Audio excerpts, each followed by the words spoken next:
Buenas tardes. Empiezo por presentarme yo antes de presentar a la protagonista de esta sesión. Soy Miguel Ángel Cortés, senador por Valladolid, y en nombre del presidente del Senado y de toda la Cámara quiero darles la bienvenida a esta conferencia más de este ciclo y presentar a María Vila. Me gustaría también hacer algunos comentarios sobre el programa.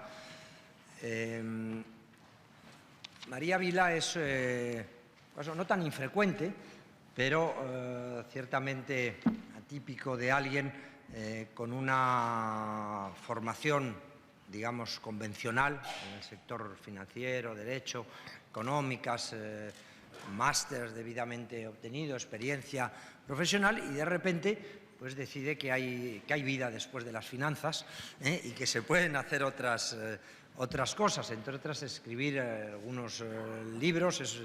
Es muy joven, por lo tanto le queda mucha producción literaria por delante, pero desde luego desde muy joven, porque su primera obra es realmente una obra de juventud, sin embargo muy madura. Se ve claramente que apunta maneras y además ha decidido cambiar su orientación profesional y su actividad dedicada a la docencia escolar, y también pues una conferencia como esta que hoy nos va a dar en este ciclo, sobre el que querría decir algo. Primero,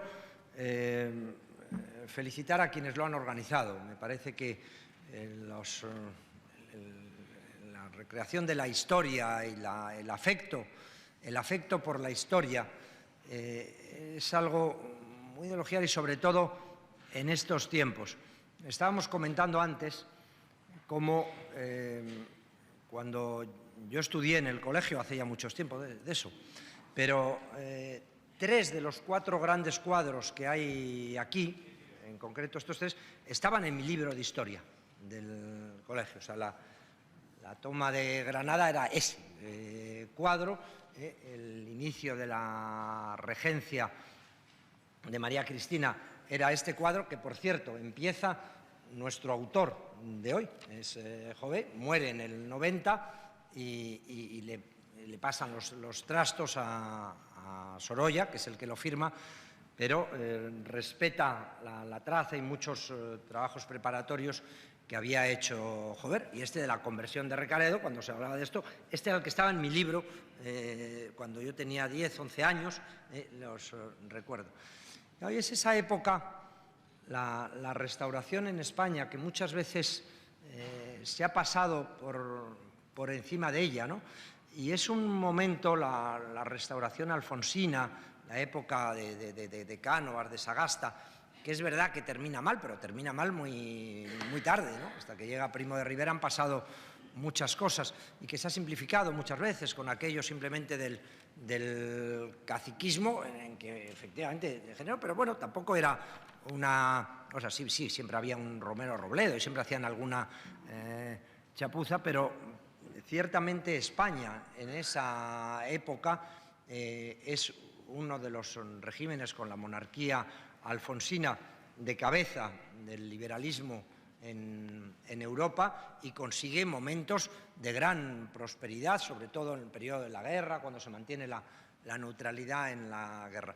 Y esos políticos que entonces protagonizan la restauración, esa larga etapa, tienen un gran interés por la historia, por la cultura. Es decir, todo esto que se ve aquí, más la colección del 19 del Prado, que es probablemente la colección más numerosa, parece que son casi 4.000 cuadros los que están en el inventario del Prado del siglo XIX, se hace gracias a esa recuperación de la historia y a ese mecenazgo público, sobre todo. Es decir, son concursos, algo nos contará nuestra conferenciante, se hacen concursos nacionales, hay encargos que hacen el propio Senado, que tiene, después del Prado, yo creo que es la mejor colección de pintura histórica, pero muchas otras instituciones, las diputaciones, los ayuntamientos, empiezan a encargar cuadros que llegan a España pues un poco después de lo que había sido en Inglaterra, pues lo que empieza Walter Scott y todo el romanticismo de los prerrafaelitas y la recuperación de la historia. Ojalá ahora tuviésemos muchas instituciones como esta que nos acoge y se prestase toda esta atención a recuperar la historia de una manera que llegue a la gente y además a recuperarla con, no sé si con orgullo, pero por lo menos con satisfacción o por lo menos digamos con verdad, pero en este caso lo hacían con orgullo, y además lo presentaban y así se decía. Muchos de estos cuadros hoy sería imposible hacerlos, ¿no? Porque serían demasiado católicos, demasiado machistas, demasiado militaristas, resulta que no se podrían hacer, resulta que no salen más que hombres, pues nada, fuera, y encima hay un cardenal, no se puede poner, entonces la corrección política lo haría imposible. Y como por otro lado, pues el mecenazgo público, lo que antes hicieron las instituciones, han dejado en alguna medida de hacerlo, y las cajas de ahorros, que durante mucho tiempo en España fueron grandes promotores del arte, como lo habían hecho antes las diputaciones o los ayuntamientos en esta época, pues se han ido al traste, y la verdad es que falta el mecenazgo público y el incentivo al mecenazgo privado. O sea que felicidades a quienes han organizado y siguen este ciclo de conferencias. Y María, muchas gracias por venir al Senado y tuya es la palabra. Gracias a ustedes.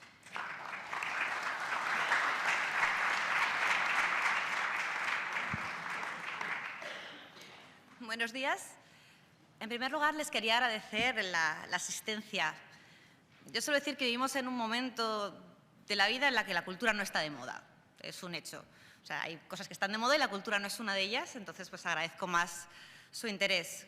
Como profesora de secundaria, no es ya que me encuentre, que alguna vez algún alumno me dice, pero señorita, ¿cómo voy a escribir a la chica que me gusta escribiendo qué con todas las letras? O sea, ¿cómo voy a escribir sin faltas de ortografía? Es que no la vuelvo a ver. Dices, vaya, a mí en mi época me daba vergüenza escribir con faltas de ortografía y ahora pasa lo contrario. O te encuentras, pues, no ya que los alumnos, sino que los padres te preguntan que para qué se tiene que aprender su hijo los ríos de España, si lo puede mirar en Internet. Aquí hay, bueno, contó el otro día una anécdota curiosa Emilio Lara sobre lo que él le contestaba. Emilio Lara, que vendrá la semana que viene, es también profesor de secundaria, es profesor de historia. Y él hablaba de lo que él les contaba a los alumnos, pero como lo van a tener ustedes aquí la semana que viene, pues se lo preguntan luego en el coloquio y no se lo cuento yo. Yo lo que les suelo decir es que tal vez esté equivocada, pero creo que hay un error generalizado en la concepción de la educación. Confundimos el colegio con la universidad. Yo os digo siempre, si es que sí, estoy de acuerdo, la universidad y las formaciones profesionales están para formar profesionales, valga la redundancia, pero el colegio no, el colegio está para formar personas.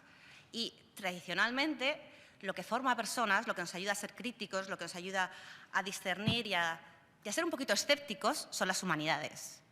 ¿Por qué les estoy contando este así rollo de exordio que parece que no tiene nada que ver con aquello de lo que voy a hablar?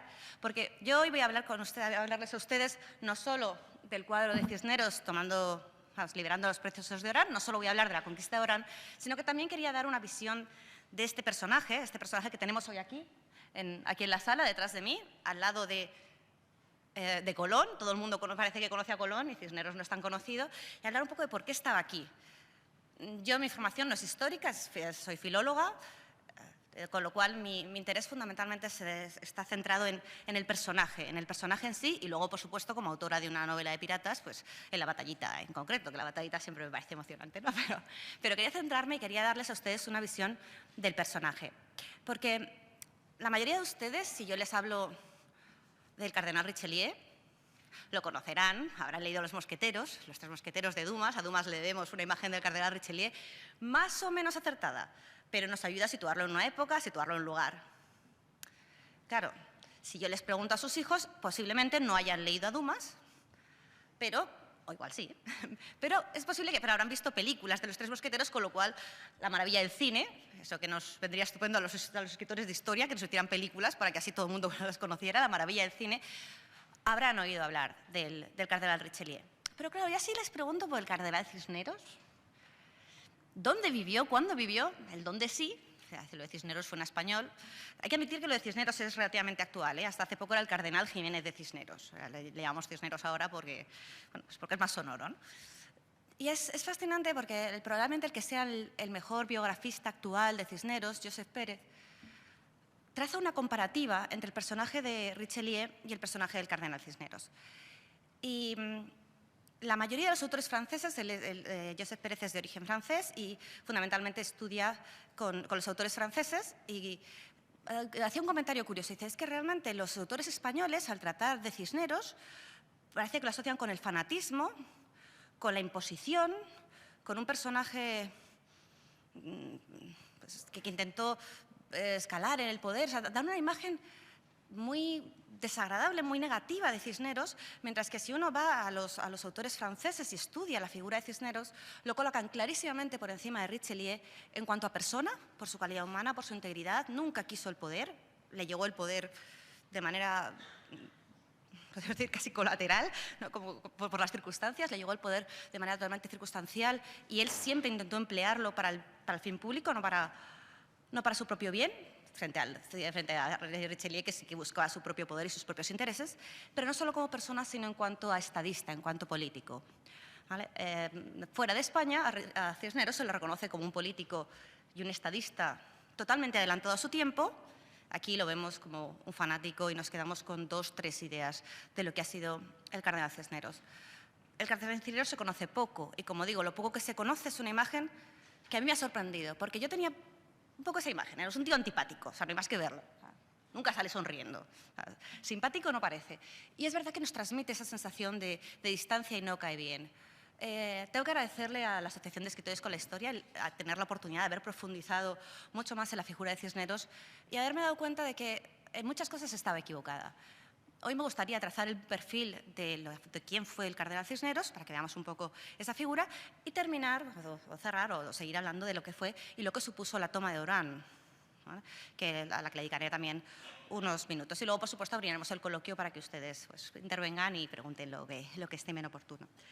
Del cardenal Cisneros se suele decir que nació viejo.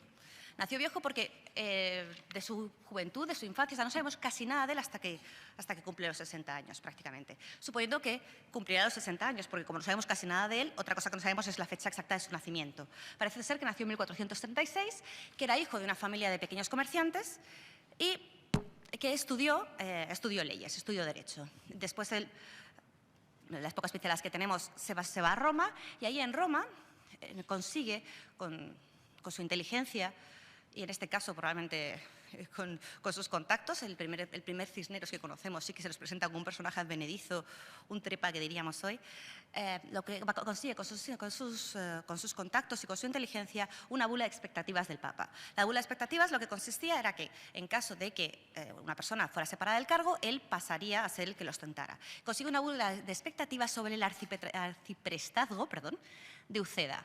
¿Y qué hace Cisneros? Pues una vez que tiene la bula de expectativas, denuncia al arcipreste de Uceda porque ha entregado un hombre que se había cogido a sagrado a la justicia civil. En la época, la justicia no era la misma.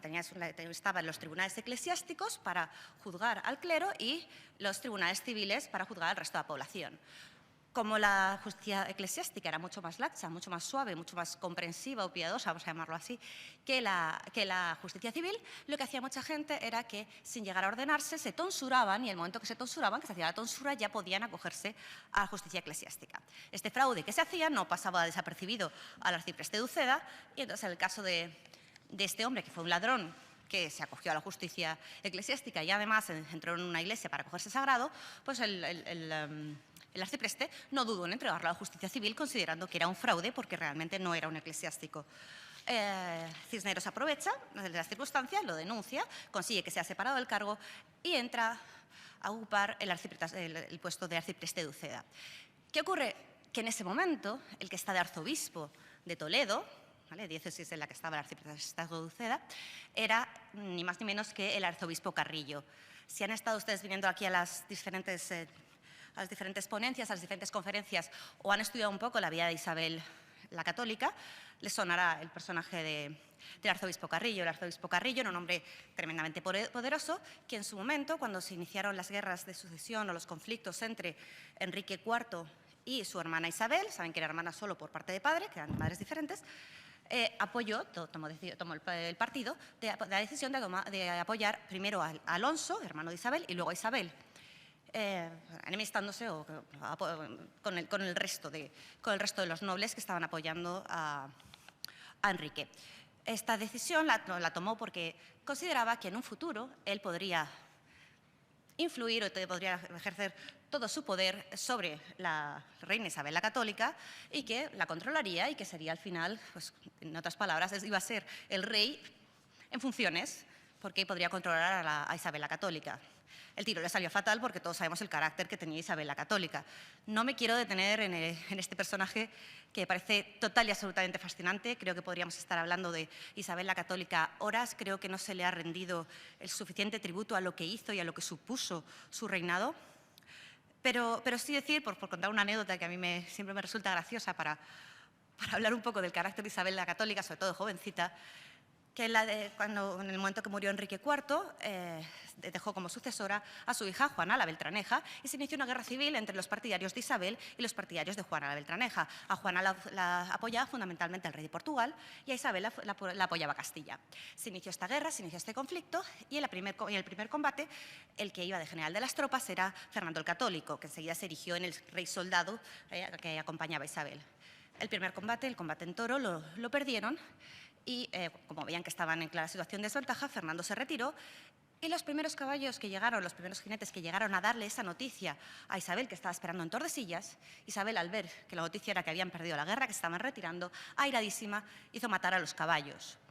A los primeros caballos que llegaron. No sabemos, no podemos saber si los caballos se refiere a los caballos literalmente o a los caballos metonímicos, es decir, a los jinetes. Lo cierto es que los mandó a lancear y cuando llegó dijo el rey católico una frase que me hace mucha gracia, dice: «Vos, señora, que por nacer está quien contentaros pueda». O sea, el nivel de exigencia de Isabel, bueno, estaba ahí y efectivamente pues a Carrillo le salió mal la jugada y Carrillo terminaría diciendo, cuando vio que no podía controlar a Isabel: «Yo la saqué de la rueca y la volvería a hilar», cosa que no consiguió.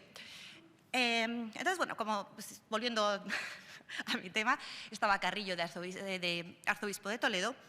No hizo ninguna gracia que este advenedizo hubiera decidido que él iba a ser hubiera decidido por estas malas mañas, hubiera conseguido por malas mañas llegar al arciprestazgo, sobre todo cuando él mismo tenía otras ideas sobre quién iba a ser el arcipreste. Así que mandó encarcelar a Cisneros. Cisneros estuvo 2 años preso en Uceda y 4 años preso en un castillo, el castillo de Santorcaz, que se utilizaba como prisión para los clérigos. Después de 6 años preso, se le permitió salir por intermediación de una condesa, la condesa Buendía, y cuando se vio en libertad se planteó, ¿qué hago? ¿Sigo aquí en mis 13 intentando conseguir que me den el puesto de arcipreste de Uceda? Y considero que realmente estar dentro del ámbito de poder de Carrillo no le iba a llevar a ningún sitio, con lo cual renunció al arciprestazgo de Uceda y lo canjeó por el puesto de una capellanía menor en el arzobispado en el obispado de Sigüenza. Por aquel entonces estaba de obispo de Sigüenza el que pasaría a ser el cardenal Mendoza. El cardenal Mendoza va a ser la figura que va a chocar con Carrillo. Cuando Carrillo ve que la reina Isabel la Católica no va a pasar por el aro y a hacer lo que él quiere, se convierte en su enemigo y vamos a encontrarnos realmente en el campo de batalla a los dos eclesiásticos vestidos con corazas y cascos y van a luchar en la batalla de Pelea Gonzalo, por un lado Carrillo y por otro lado el cardenal Mendoza, que es una cosa que igual nos llamaría la atención, que los hombres que lideraban las huestes fueran 2 prelados cada uno por un lado. Bueno, pues en este caso lo que hace Cisneros es acogerse al ámbito de poder del cardenal Mendoza, lo cual le salió estupendamente. En muy poquito tiempo había adquirido el puesto de vicario general del obispo, o sea, vicario general del que sería el cardenal Mendoza, y hombre de confianza.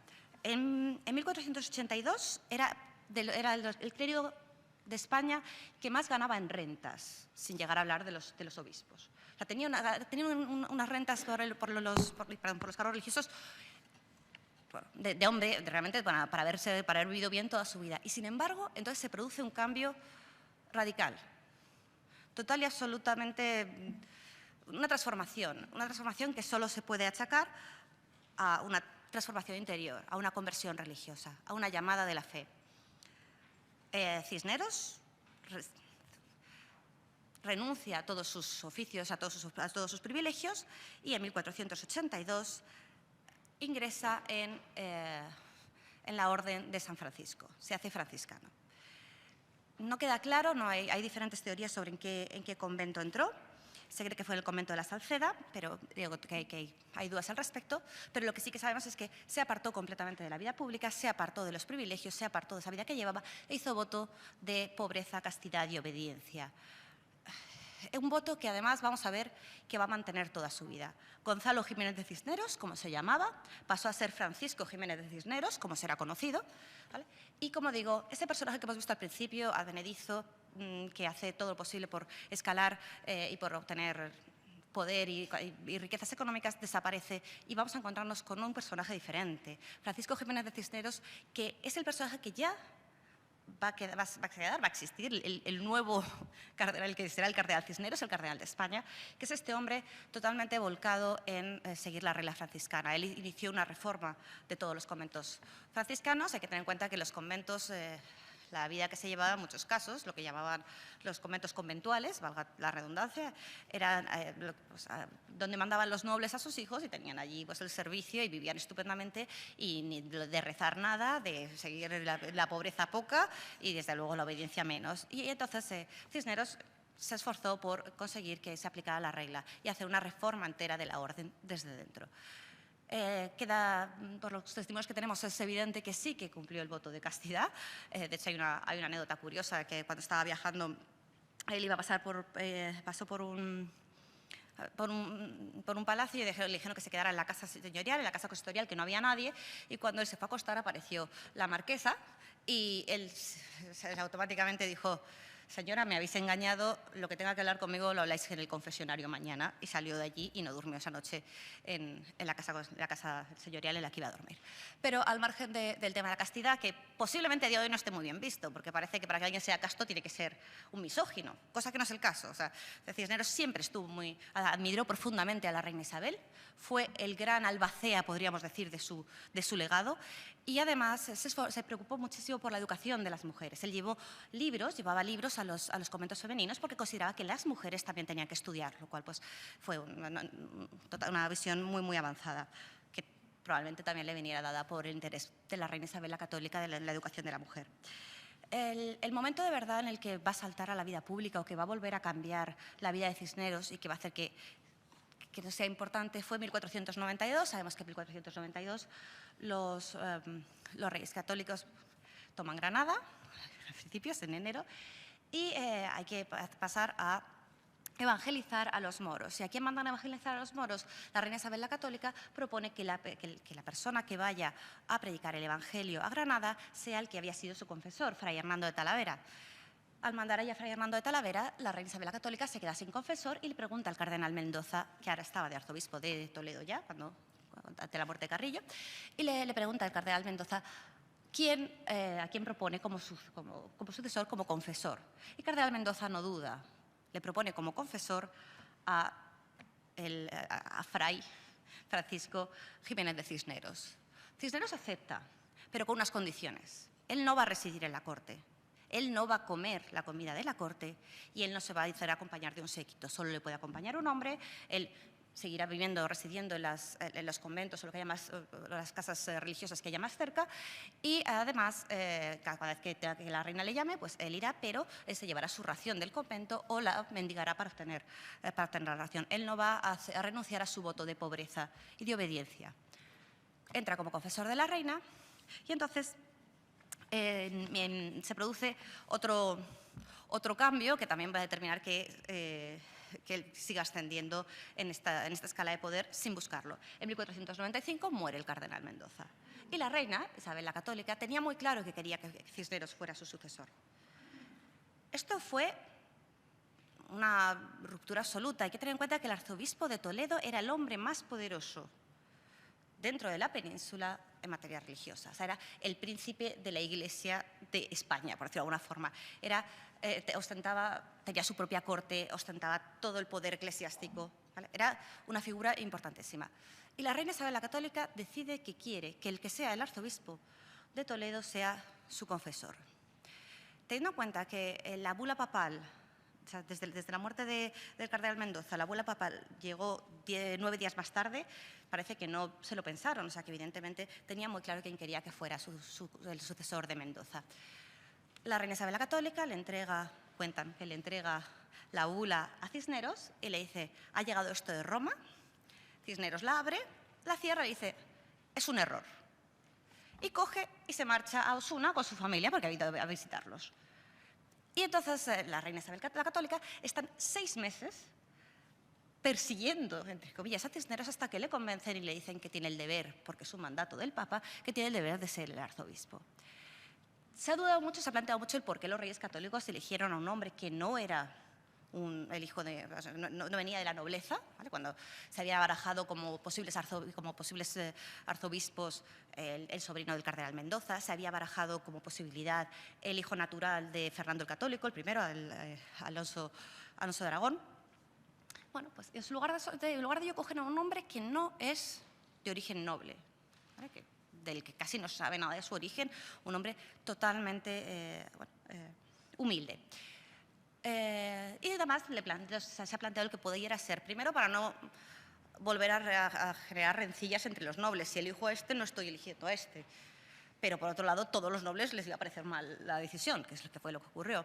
Se dice también que fue porque querían quitarle los reyes poder al arzobispado. El arzobispado de Toledo era muy poderoso y quisieron quitarle poder. Es más, cuando Cisneros va a acepta finalmente, le dicen los reyes, pero te vamos a reducir las rentas.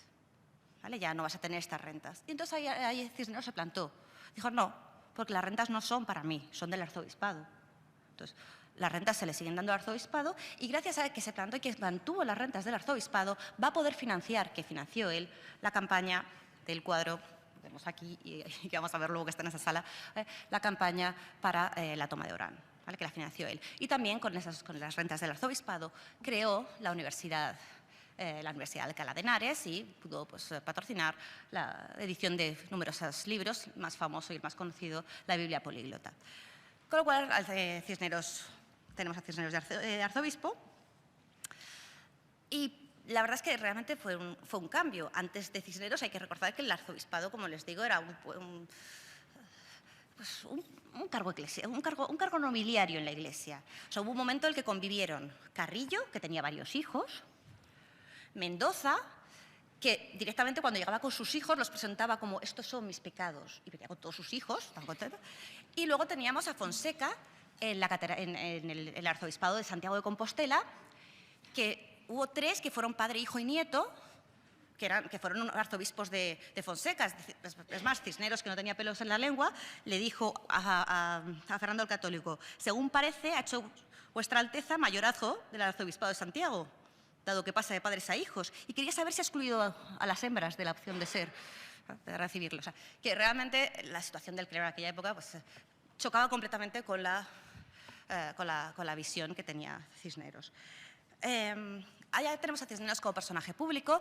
Aquí se produce en 1499, van a ir los Reyes Católicos a Granada, van a ver que eso sigue siendo totalmente musulmán y van a mandar a Cisneros. Su primera actuación pública va a ser un desastre porque lo único que va a conseguir es que se amotinen los elches. Bueno, es un tema que es apasionante, pero desgraciadamente no me da tiempo a extenderme. Luego, si quieren, en el coloquio hablamos de lo que fue la famosa quema de libros de Cisneros, pero porque nos quedemos solo con una pincelada, decir que ante la visión de Fray Hernando de Talavera, que era, bueno, nosotros con oración les vamos a convencer, Cisneros lo que propuso fue, bueno, pues lo que vamos a hacer es hacer esto, conseguir esta unidad, que es lo que lleva buscando la reina Isabel la Católica desde el principio. Lo que vamos a hacer es dirigirnos a los alfaquíes que mandan aquí en la ciudad, ofrecerles rentas, ofrecerles dinero para que ellos se hagan cristianos y que prediquen con el ejemplo. Los alfaquíes se hicieron cristianos ante lo que,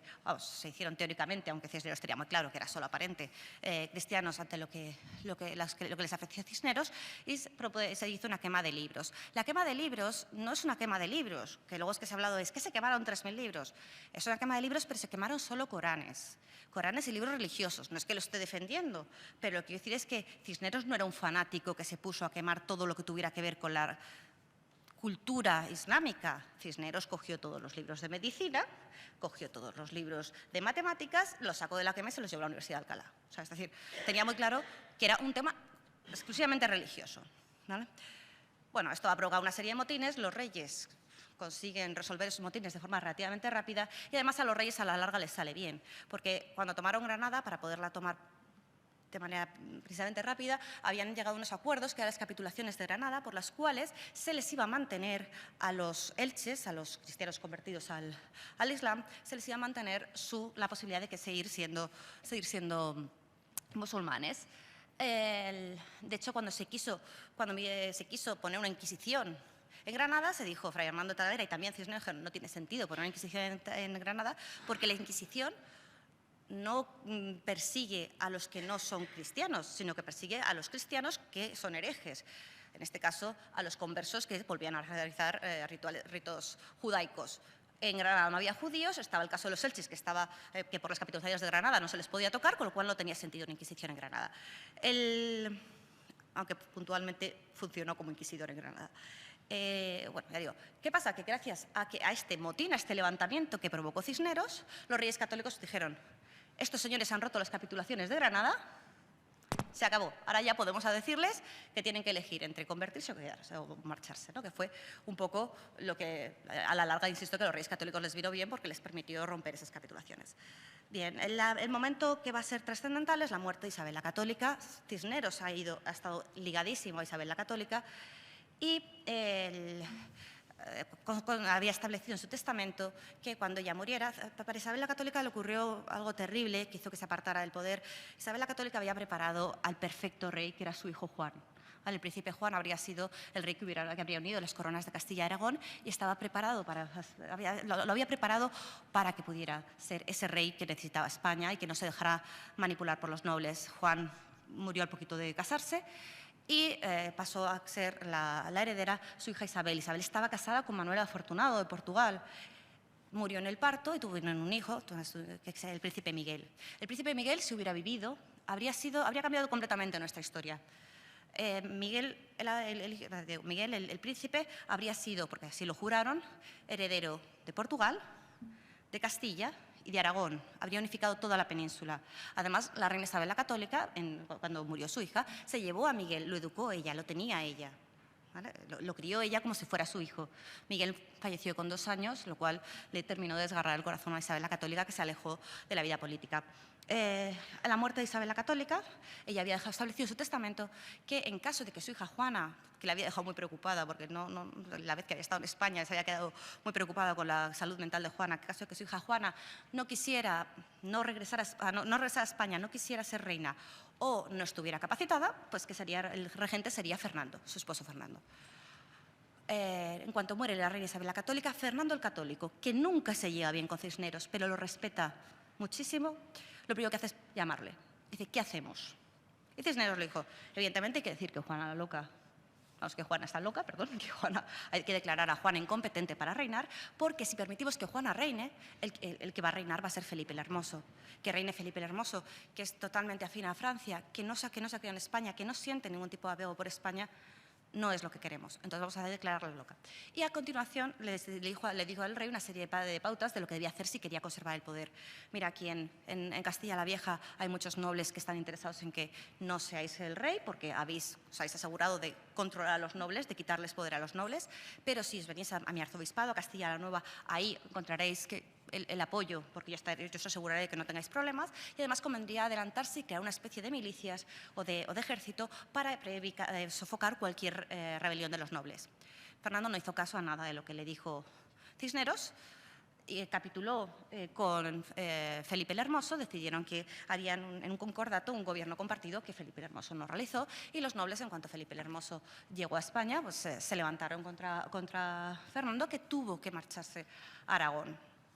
Posteriormente, con la muerte de Felipe el Hermoso, Cisneros volverá a ser regente. perdón, Cisneros era regente, no volverá luego. Cisneros era regente, porque nada más morir Felipe el Hermoso dijeron, ¿a quién ponemos de regente? Y dijeron, a Cisneros. Dijo Cisneros, perfecto, yo soy regente. Y acto seguido escribió a Fernando el Católico, le dijo, ven corriendo, que yo voy a mantenerte el trono mientras pueda.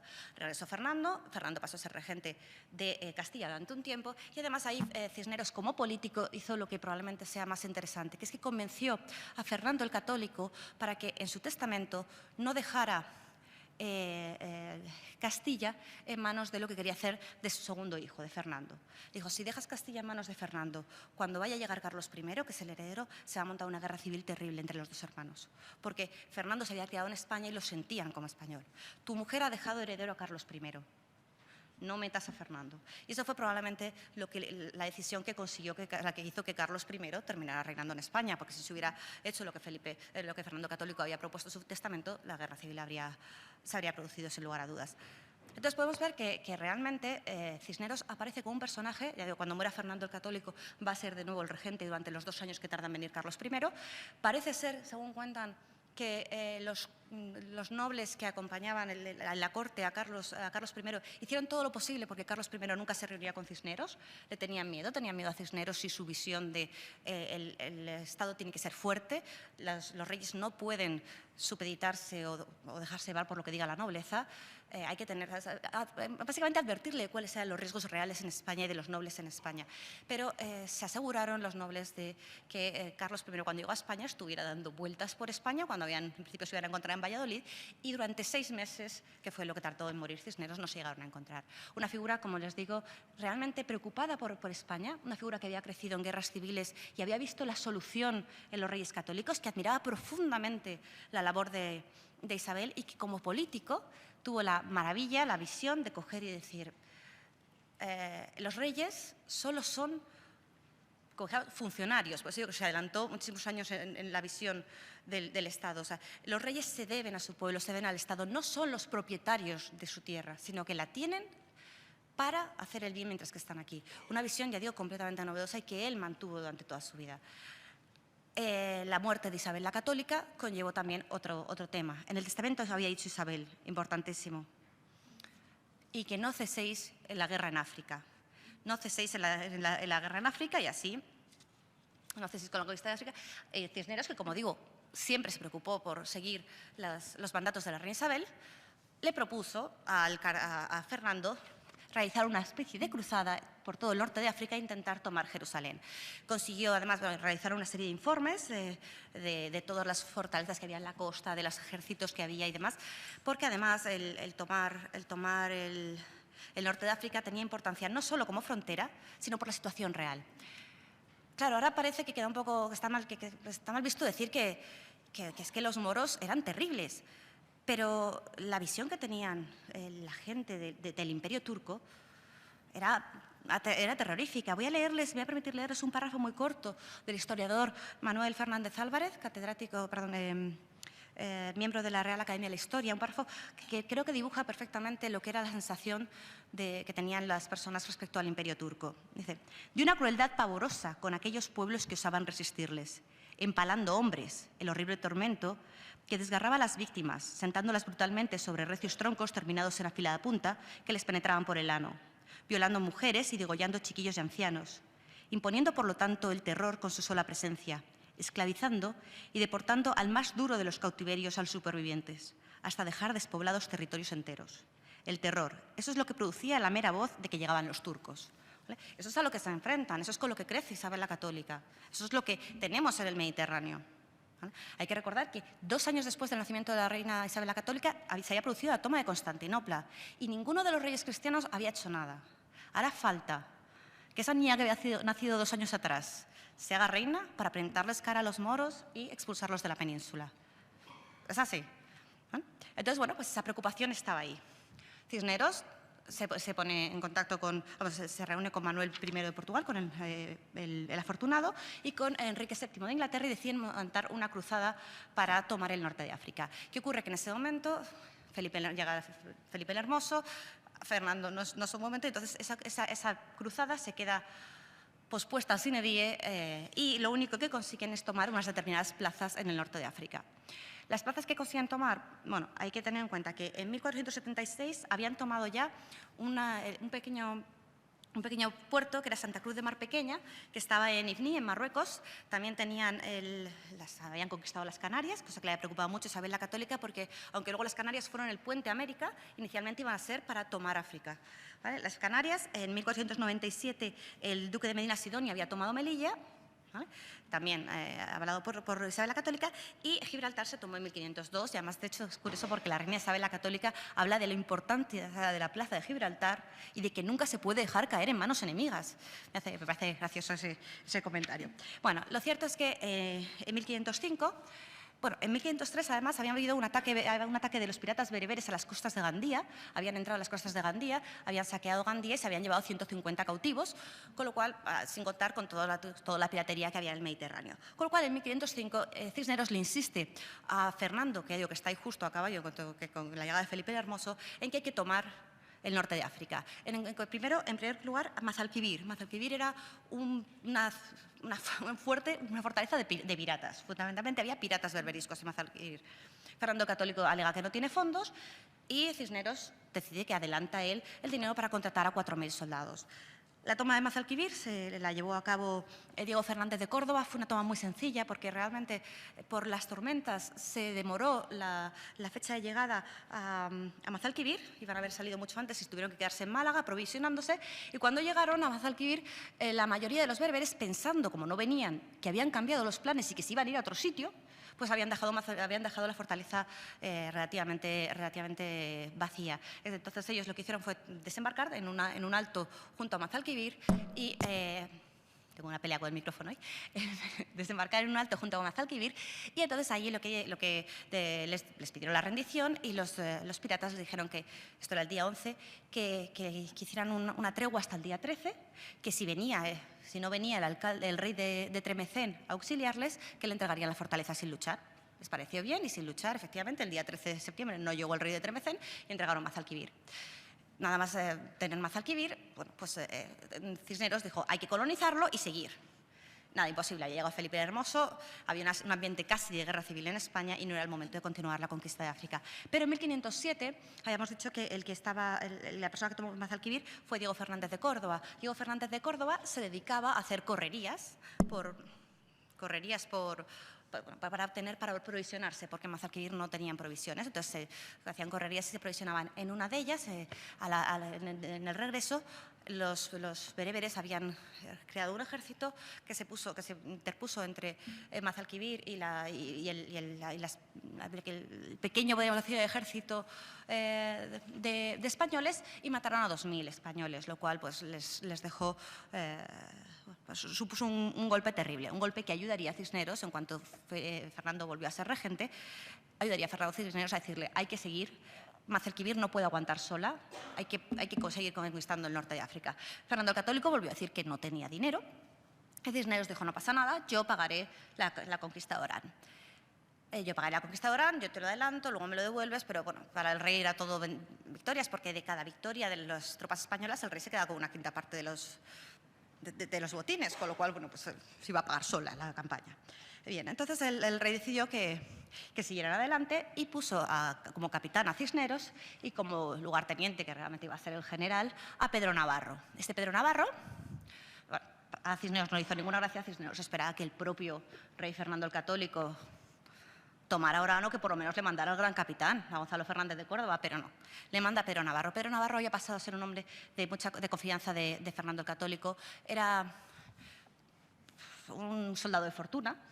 Lo había, de alguna forma, pues decir, adoptado el gran capitán de un naufragio. Este hombre era soldado de fortuna que estaba a las órdenes del Marqués de Cotrón en Valencia. El Marqués de Cotrón en principio era un corsario que lo que hacía era luchar contra los piratas, pero también luchaba un poco de vez en cuando contra las tropas españolas, por si acaso, ¿no?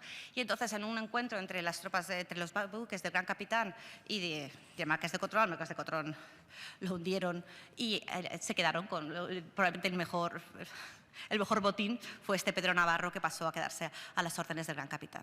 El Gran Capitán lo nombró conde de Oliveto y, curiosamente, todos los nombramientos que hizo el Gran Capitán, Fernando el Católico los deshizo pero el conde de Oliveto lo dejaron y Pedro Navarro pasó a ser uno de los hombres de confianza del rey. Pero, insisto, va a ser siempre un soldado de fortuna. Bueno, pues con Pedro Navarro, de lugarteniente, deciden reclutar gente. La gente que reclutan fundamentalmente van a ser labradores de Toledo y de Guadalajara y los tercios italianos que venían con Pedro Navarro. Salen de Alcalá, se detienen en Toledo y llegan hasta Cartagena. En Cartagena se aprovisionan, allí crean un pequeño ejército, tenían 10.000 hombres de a pie, 4.000 a caballo. El hombre que lideraba las tropas a caballo era un sobrino de Cisneros, García de Villarroel. Y bueno, entonces tenían 10 galeras y luego 80 naves para desplazar a los hombres hasta Orán. El 16 de mayo, dentro de poco vamos a poder celebrar el aniversario de la toma de Orán, el 16 de mayo zarparon desde Cartagena, llegaron el 17 ante Mazalquivir, ¿eh? Y en Mazalquivir dijeron, bueno, vamos a desembarcar y tomaremos Orán. Mazalquivir y Orán estaban una frente de la otra, bueno, una al lado de la otra en la costa, y las separaba una sierra. Pedro Navarro dijo, bueno, no quiso que desembarcaran los caballos porque no quería que el sobrino del cardenal se llevara nada de la gloria, pero allí se desembarcaron los caballos también, los caballeros. Y al día siguiente, el día 18, iniciaron la toma de Orán. ¿Cómo lo hicieron? Pues ya los navíos volvieron a colocarse delante de Orán y a prestar su artillería, mientras que los hombres intentaban tomar Orán desde la montaña. Se cuenta que en la escalada los primeros en llegar fueron los hombres de Guadalajara, ¿vale? Los mismos que fueron los primeros en llegar en las Navas de Tolosa, ¿no? Los hombres de Guadalajara, pero que es verdad que cuando estaban subiendo la montaña, parece que la montaña estaban apostados los poros, parece ser que les fallaron las fuerzas y entonces Cisneros decidió que eso de que la caballería no podía subir la montaña, que era una tontería, y mandaron a la caballería para arriba, lo que les dio muchísimos ánimos, y cerca de las 3 de la tarde se calcula que habían tomado lo alto de la sierra.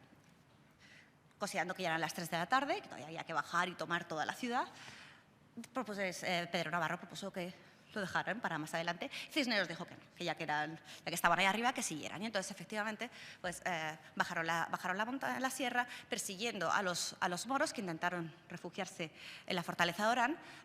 La fortaleza cerró las puertas y básicamente fue pues, una masacre de los moros que estaban intentando entrar. Posteriormente, en teoría, y aquí sí que hay versiones diferentes, se escaló la muralla de Orán, ¿vale? Se entró y se abrió. Las malas lenguas dicen que en absoluto, que los reyes católicos cuando tomaron Granada habían dejado ya infiltrado a una persona, a unos moros que posteriormente serían los que abrirían la puerta desde dentro una vez que llegaran las tropas y que por eso no tenía tanto interés Cisneros en tomar Orán porque sabía que podrían tener a alguien que les abriera la puerta. En cualquier caso, cuando abrieron la puerta entraron las tropas españolas, los moros se fueron a refugiar, algunos en la mezquita y otros en la fortaleza, en el castillo interior, en el Albaicín, y les pasó lo mismo, buscando la llave de la Alcazaba, mientras que estaban intentando entrar en la Alcazaba, también llegaron los españoles y los masacraron, hicieron muchísimos muertos y muchísimos enemigos. Ahora les doy los datos. Y ahí cuentan que los que se habían metido en la mezquita, allí los cántabros, los que subieron allí fueron un pequeño reducto de cántabros que se había unido a las tropas. Los cántabros subieron, escalaron al alto de la mezquita y 2 hermanos cántabros se santiguaron y dijeron, por Santiago, rompieron el techo de la mezquita, se metieron allí donde estaban metidos todos los moros y empezaron a matar gente y los otros saltaron detrás. Con lo cual también tomaron la mezquita y antes de que se hiciera de noche habían tomado toda la ciudad de Orán. Las crónicas es muy gracioso porque consideran que la toma de Orán fue un milagro, que ese día tuvo muchas más horas. ¿Vale? Que el sol no se puso, que desde que en el alto de la sierra a las 3 de la tarde vieron que tenían que tomar todavía toda ciudad, aquella tarde duró infinito. Dicen las crónicas, esto fue cosa maravillosa, que subida a la sierra, que parecía que se quería ya poner el sol, duró el día más de 5 horas y cuantos hay en la hueste estaban maravillados de esto. Otro historiador dice, Dios alargó el día como en tiempos de Josué, tanto que los mismos moros confirman que lo vieron claramente. O sea, queda clarísimo que hubo un milagro, de hecho luego intentaron santificar a Cisneros por el milagro de que el día se hubiera alargado y hubieran podido tomar Orán. Pero cierto es que tomaron Orán, las bajas de los moros fueron terribles, cuentan que tuvieron 12.000 bajas, aproximadamente 4.000 fallecidos y 8.000 prisioneros, y que los españoles, hay unas que dicen que murieron 30, otros que dicen que murieron 3, función de las crónicas, bueno, creo que cualquiera de ellas está claro que no puede ser muy objetiva, pero lo cierto es que los números, aunque no fueran reales, sí que nos dan a entender que las bajas españolas fueron muy, muy escasas, mientras que las bajas moras pues fueron increíbles. Por cerrar, para decir un poco lo que fue, dicen que en este momento del cuadro, que además cuando lo hizo Jover y Casanova, lo hizo basándose en la historia que había escrito Modesto de la Fuente. Y Modesto de la Fuente había puesto: lo que más lisonjeó al pontífice y general fue el gusto de abrir por sí mismo los calabozos subterráneos y dar libertad a 300 infelices cautivos que gemían allí entre cadenas. Recordamos que en Gandía habían tomado 150, pues otros 150 que venían a hubieran estado tomando de las naves que saqueaban. Entonces, pues el momento ese fue un momento que hizo feliz al cardenal el poder liberar a los presos, a los cautivos españoles. Cisneros no se llevó nada de botín, salvo, una vez más, los libros, ¿vale?, que él tomó para la Universidad de Alcalá. ¿Vale? Y, por supuesto, bueno, pues, los cerrojos de la ciudad, que ahora mismo pues, aparecen, están guardados en una pequeña iglesia. Ya por cerrar del todo, hay que decir que años más tarde, Juan de Austria, el hijo de Carlos I, iría a Orán y vio que allí tenían todavía guardado el capelo cardenalicio. El capelo cardenalicio se ve ahí, lo lleva puesto en la espalda, es el sombrero del cardenal, el capelo cardenalicio, y dijo Juan de Austria estas palabras que recogieron: grande fraile fue aquel que gobernó 2 veces a España. Inmediatamente entre una y otra echó a cordonazos los moros de esta ciudad, aumentando el señorío español.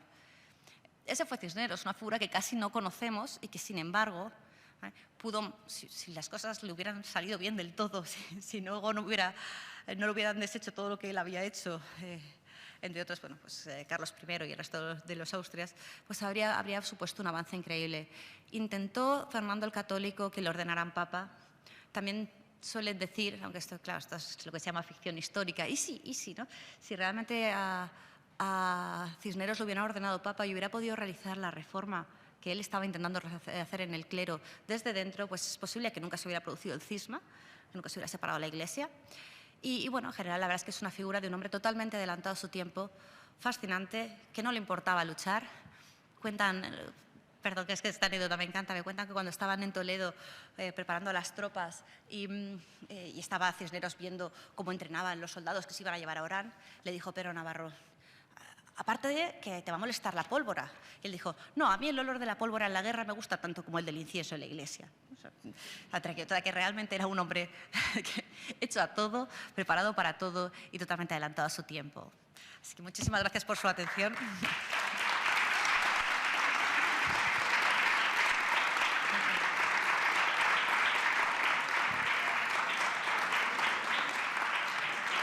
Y abrimos el turno de preguntas. Me voy a sentar.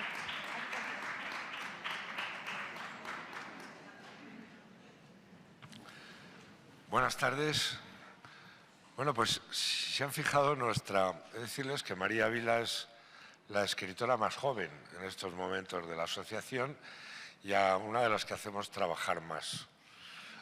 Abusamos un poco.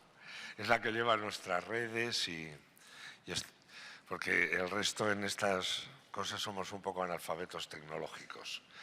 Entonces María parece que se desenvuelve un poco mejor que nosotros. Quiero darle las gracias desde aquí porque es una tarea muy importante.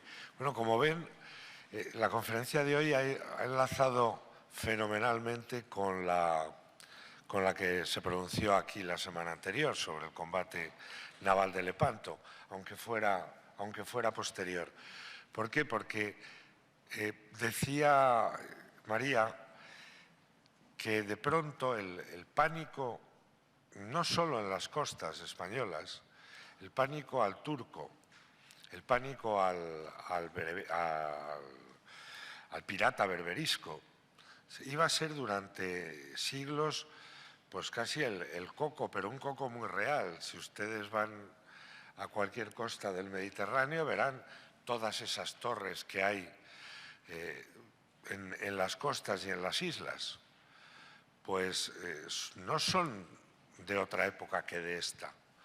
Si van a Menorca, por ejemplo, verán que que tanto Ciudadela como Mahón fueron asaltadas, saqueadas, masacradas y llevada su población cautiva. El miedo al turco y el miedo al pirata berberisco era una constante en la vida española. De hecho, prácticamente no se había culminado la conquista de Granada cuando esos ataques eran continuos. De hecho, una de las razones esenciales de decidirse a la conquista de Granada tiene que ver con ello. Tiene que ver porque lo que había sido el reino nazarí, aparentemente más tranquilo y supeditado siempre a la corona de Castilla esencialmente, estaba recibiendo continuos refuerzos y muchísimo dinero precisamente del otro lado. Es una de las historias más desconocidas de lo que es el intento español por asegurar sus propias fronteras. O sea, de lo que queda algo, Ceuta y Melilla. Pero siempre ha habido un intento de asegurar precisamente las costas españolas tomando lo que eran los auténticos nidos, y hablo de Dragú, de Barbarroja, hablo de auténticos asesinos, porque, claro, la piratería que aquí estamos, lo digo porque no el primero, pero sí el gran libro que ya ha publicado María es La leyenda de los dos piratas. La piratería por el cine tiene un prestigio verdaderamente inaudito. Los piratas eran la peor peste que había en los mares. Era una gente que atacaban normalmente poblaciones indefensas. O sea, nada de valientes. Al revés. Cuando se atacó primero aquí o cuando se atacaba las colonias españolas de América, se atacaban poblaciones indefensas donde no había tropas. Drake era eso. Pero sin embargo, como la batalla de Hollywood la hemos perdido, bueno, tan solo ahora empieza a haber algo. Bueno, el otro día comentábamos María y yo que se ha empezado a decir de cuando los norteamericanos invaden Cuba, porque la invadieron contra los españoles, diciendo que iban a apoyar a los rebeldes cubanos, pues Roosevelt, uno de los Roosevelt, convertido en un héroe, atacaron algo así como 17.000 yanquis, una colina defendida por 500 españoles. Roosevelt alardea de que ha matado al último español como una liebre. Lo que no dice es que se han tirado delante de esa colina incapaces de tomarla. Pero Hollywood ha mitificado los héroes cuando en realidad los héroes son los otros. Sí, sí. Pero, ¿qué pasa? Que ellos han tenido el cine, y yo insistiría una vez más aquí, que estoy a la espera de que por favor alguien haga una película en lo que los buenos seamos nosotros. Solo una.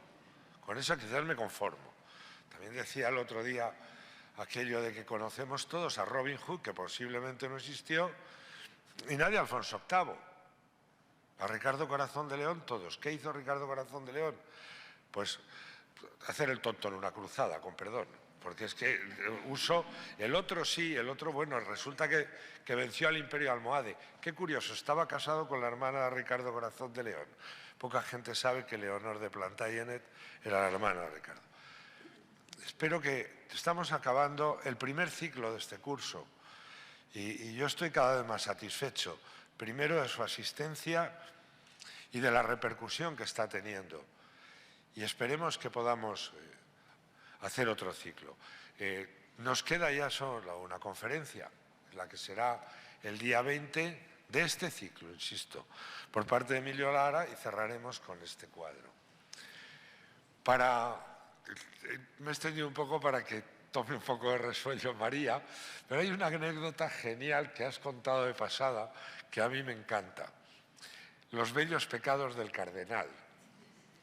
Porque si hubiera estado aquí otra amiga y también autora y que ha tenido y dio una conferencia sobre uno de sus antepasados, sobre Álvaro de Luna, Almudena Arteaga, les hubiera podido contar quizás mejor que yo lo de los bellos pecados del cardenal.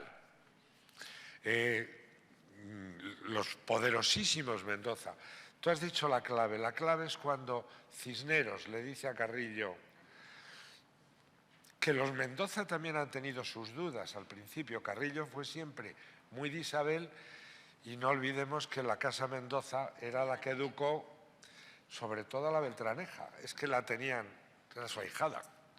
Entonces, en el momento que pasa a estar en la Casa Mendoza, Guadalajara, Sigüenza, Toledo, eran los verdaderos virreyes o los terceros reyes de España.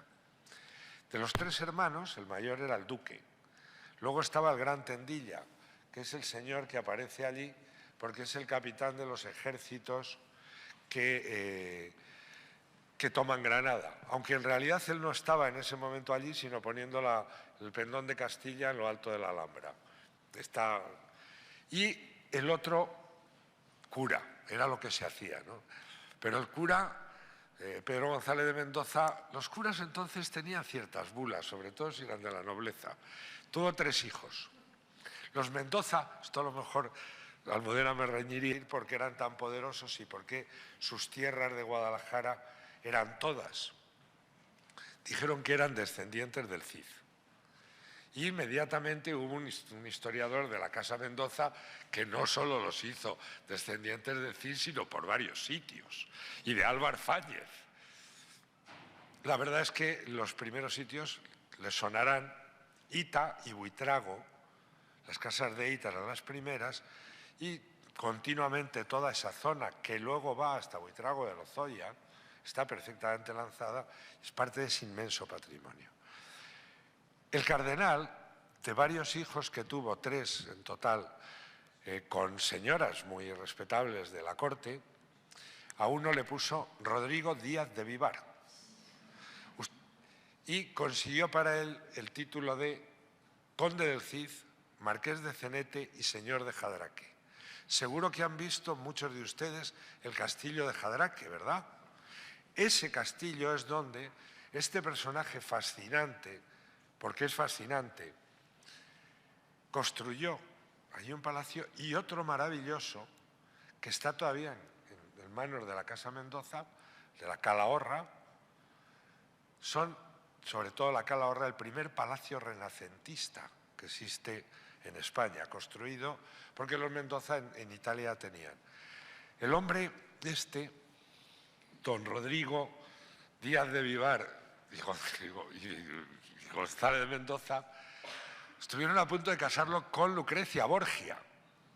Tuvo suerte, que era medio prima suya, porque eran de los Borja. Y Borja hay una población aquí que se llama Borja. Y un santo, Francisco de Borja. O sea, no lo casaron con ella y siempre había sido el favorito de la reina Isabel. La escena es que estaban jugando los niños y más, un niño Mendoza, pajes en la corte de los reyes católicos y murmuraban unas damas sobre aquellos niños y dijo, son los pecados del cardenal, cierto es, pero qué hermosos pecados. Y ahí le quedó a los bellos pecados del cardenal que Cisneros conoció perfectamente, porque es no solo contemporáneo, sino el gran aliado al principio de Pedro González de Mendoza. Ya tiene que hablar, ya recuperado el sueño, ahora te toca. Y hay una primera pregunta que te querría hacer. Richelieu y Cisneros, has empezado por ahí. ¿Por qué? Fue el año pasado el centenario de Cisneros. Construye la Universidad de Alcalá. ¿Por qué Richelieu es en estos momentos una figura nacional en Francia y por qué Cisneros está tan olvidado que lo único que se hizo seriamente fue una exposición en la ciudad de Sigüenza? Pues por lo que vienes contando todo este tiempo. Hay que tener en cuenta que Cisneros, aparte de haber quemado 3.000 libros, lo cual pues no vende, y es lo que nos hemos quedado, fue inquisidor general también de la Corona de Castilla. Una época estupenda para la Inquisición, en la que la Inquisición fue muy laxa. hay que tener en cuenta que Cisneros, en la imprenta de la facultad, editó e hizo circular más de 50 libros que luego prohibió la Inquisición, ¿vale? Porque él tenía una mentalidad completamente abierta al conocimiento, a la ciencia, por eso comenzó diciendo que era un humanista, él realmente se interesaba por el conocimiento y por la educación, pero porque somos especialistas en quedarnos con lo que queremos de la historia. Entonces, da igual que Cisneros lo hiciera Fernando el Católico Inquisidor ante los abusos del obispo Lucero de Córdoba, que había mandado a matar muchísima gente, y entonces Fernando el Católico, ante los levantamientos que estaba habiendo en Córdoba por el rigor de Lucero, mandó a Cisneros que fuera el inquisidor general de Castilla y le dijo, pero por favor, no castigues a Lucero. Dice, pero ¿cómo no voy a castigar a Lucero con lo que ha hecho? Lucero llegó a abrirle a denunciar a Fray Hernando de Talavera, o sea, diciendo que era un hereje. O sea, Fray Hernando de Talavera, el bueno del confesor de la reina, pues tampoco le valió de nada haber sido confesor de la reina, porque le abrieron un expediente a la Inquisición que evidentemente detuvo Cisneros acudiendo al Papa y diciendo que había que ponerle fin a eso porque no tenía ni pies ni cabeza. Pero es verdad que tenemos últimamente, que gracias a Dios que tenemos un Estado laico, pero el laicismo de nuestro Estado ha llevado también a que de pronto pues, cualquier personaje que pueda sonar a fanatismo religioso o a Inquisición sea castigado. No olvidemos, el otro día, precisamente en un artículo del ABC, en El País, comentaban unos datos, daban unos números que a mí me parecen fascinantes, precisamente por la batalla que hemos perdido en Hollywood. En la película 1492, La conquista del paraíso, cada vez que salen escenas de España, sale la Inquisición matando a alguien. ¿Vale? La Inquisición, en todos sus años de historia, ordenó matar a 3.000 personas, que no voy a decir que esté bien, pero es que Enrique VIII, de Inglaterra, en su vida, mandó matar a 50.000 católicos. 3.000, 50.000. Y cuando uno ve los Tudor, no están todo el rato ejecutando gente permanentemente de fondo, que es lo que tendrían que estar haciendo si seguimos los números. O si, por ejemplo, uno mira los datos de la brujería, que también la Inquisición, ¿cuántas brujas se quemaron en España? Bueno, la Inquisición, 59. En Alemania, 25.000. Pero los que quemamos brujas somos los españoles.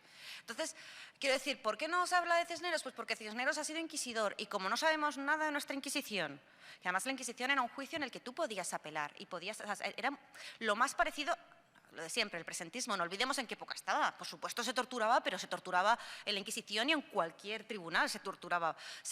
Había pena de muerte, por supuesto, en la Inquisición y en cualquier tribunal. Es decir, pero nos hemos quedado con la leyenda que han escrito otros sobre nosotros, ¿no? Y es un poco eso.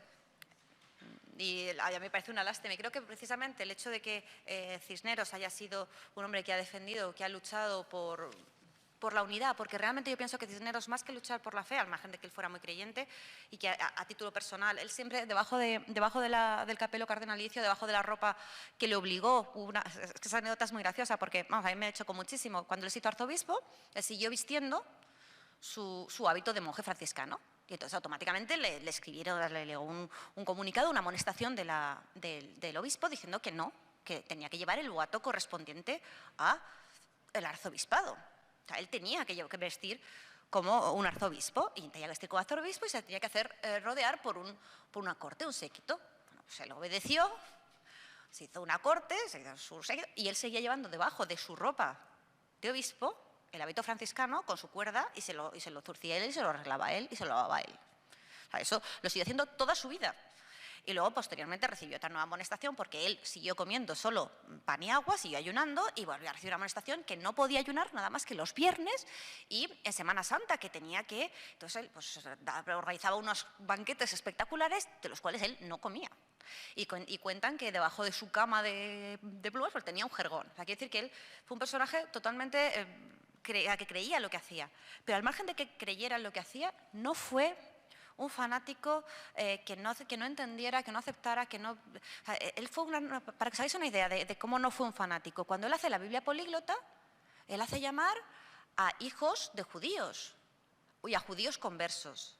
¿Por qué? Porque considera que quién va a entender mejor, quién va a poder hacer mejor una traducción del hebreo de la Biblia que judíos conversos. Y no tiene ningún problema. Él llama a la Universidad de Alcalá a Antonio de Nebrija. Y Antonio de Nebrija era un gramático. Y de hecho, Antonio de Nebrija también, posteriormente también, se dirigió contra la Inquisición, porque cómo se atrevía a hablar un gramático y a decir cómo había que traducir la Biblia cuando no había estudiado teología. Quiero decir que Cisneros había una serie de cosas que a él consideraba que eran perfectas, normales, y que él incentivó, que fueron los años posteriores los que dieron ese paso atrás, que retrocedieron respecto a su visión totalmente revolucionaria y abierta.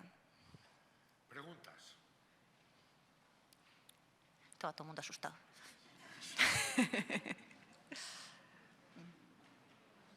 Yo tengo una más. Vamos a ver, en un momento determinado ha señalado un cierto conflicto entre Fernando el Católico y el propio Cisneros. Es conocido que Fernando el Católico intentó a toda costa incluso tener un hijo de Germana de Foix para que heredara coronas.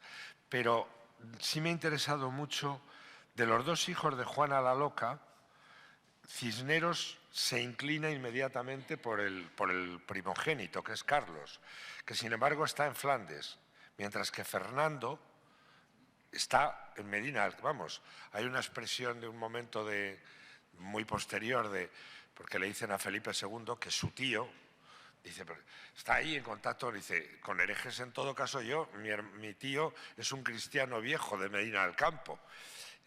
Fue el primer emperador del Imperio Austrohúngaro. ¿Cómo? Me he quedado un poco oscuras.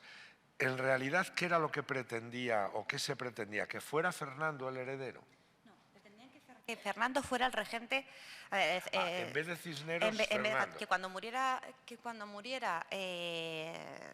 Fernando el Católico, hasta que Carlos I quisiera venir a España, ¿vale? Porque no se sabía si iba a querer venir o si iba a querer, porque efectivamente no estaba en España, hasta que Carlos I quisiera venir a España, que fueron 2 años lo que tardó en venir, que dije, pues que se quede de regente su hermano. Pero claro, es que se quede de regente su hermano y cuando el otro quiera venir, se va a liar, la que se va a liar. Y hay que tener en cuenta que es verdad que Cisneros apoya a Carlos I, aunque no le gusta nada. De hecho, la corte de Carlos I, los hombres que Carlos I a los que luego le da poder, como pueda ser Conchillos o estos que fueron, vamos, la parte de la leyenda negra y de los abusos que se produjeron en las Indias y que luego nos han pasado la factura que nos han pasado, vinieron de las manos de Conchillos, que directamente Cisneros en su momento, cuando vino con el séquito de Felipe II, cuando Felipe II murió, lo primero que hizo Cisneros fue acabar con Francisco de Cobos y con Conchillos, que tuvieron que huir de España. O sea, dijo, fuera todos los privilegios.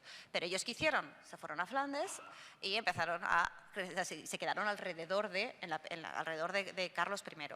A Cisneros no le gustaba la opción de Carlos I, pero Cisneros, insisto, se declara a sí mismo el mayor albacea de la reina. Y la reina Isabel la Católica ha instituido como heredero de su corona a Carlos I. Entonces, de alguna forma, para evitar conflictos, para evitar guerras, lo mejor era que directamente, que Fernando no entrara nunca para evitar la guerra con Carlos I.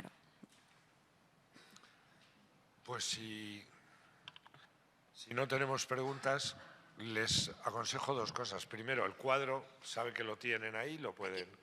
Sí, también es verdad, yo es que le doy la vuelta. Sí, es que se puede salir por ahí. Que... Está ahí, tienen el cuadro, que es un hermoso cuadro de un autor que, bueno, empezó 2 cosas más.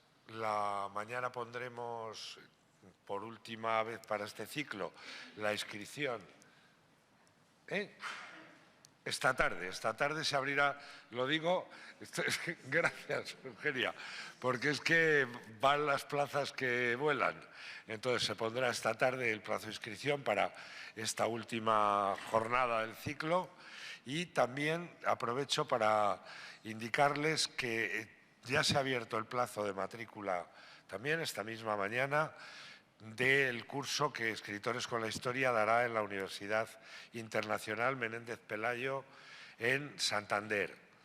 El curso tendrá lugar entre los días 29 de julio y 2 de agosto. Estaremos un total de 17 autores. Está María, estoy yo y, bueno, y muchos de los que han estado aquí. Y las plazas son limitadas también está abierto el plazo de becas y les sugiero que los que quieran ir o amistades suyas o tal, algo tan simple que espabilen, que puede que cuando lleguen esté el cupo cubierto. Y bueno, les esperamos aquí justo el día 20, que esto estará bastante más animado, y el día 21 es que ya se abrirá el nuevo Senado. Que están poniendo caras bastante más animado porque ya habrá más actividad senada. No es que me esté diciendo que yo he sido un rollo. No. Me está mirando con cara de como que bastante más animado. No. Discúlpenme y creo que nadie lo ha entendido así. Es decir, que el Senado, que ha estado desde hace 2 meses sin actividad, el día 20 la recupera totalmente. Y les quería decir que había interés por parte del presidente del Senado, Pío García Escudero, de poder clausurar y estar como estuvo en la inauguración, clausurarlo, pero no puede porque ese mismo día y a la misma hora ya se celebra la última Diputación permanente y tiene que estar en la mesa justo a la misma hora. Y bueno, en su nombre y en el del Senado, era por eso lo de animado, hombre, no sean ustedes mal pensados. Yo lo sé.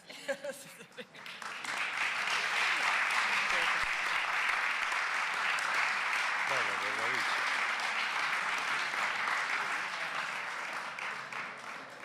Joder.